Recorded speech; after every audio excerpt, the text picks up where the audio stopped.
Bakit importanteng tumatawa? Number one, scientific muna tayo. Pag tumatawa o nagiging masaya tayo, our own body, sarili nating katawan, produces happy hormones which is called endorphins.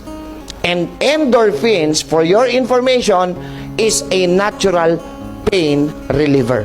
So pag masaya ang katawan mo, masaya ka, masaya utak mo, masaya ka, naggagawa ang katawan mo ng endorphins. Unti-unti nawawala yung pain.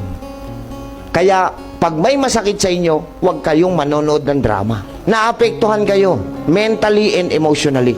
Hindi nyo napansin, nanonood kayo ng drama, alam nyo ng artista yung gumaganap, nagagalit pa kayo sa kontrabida. Sinabi naman ng Panginoon, sabihin natin, Proverbs 17:22. Hoy, may sinabi ho kayo, narinig ko ang sabi nyo, laughter is the best. Sabi ng tao yon. Ang sabi ng Diyos, Proverbs 17.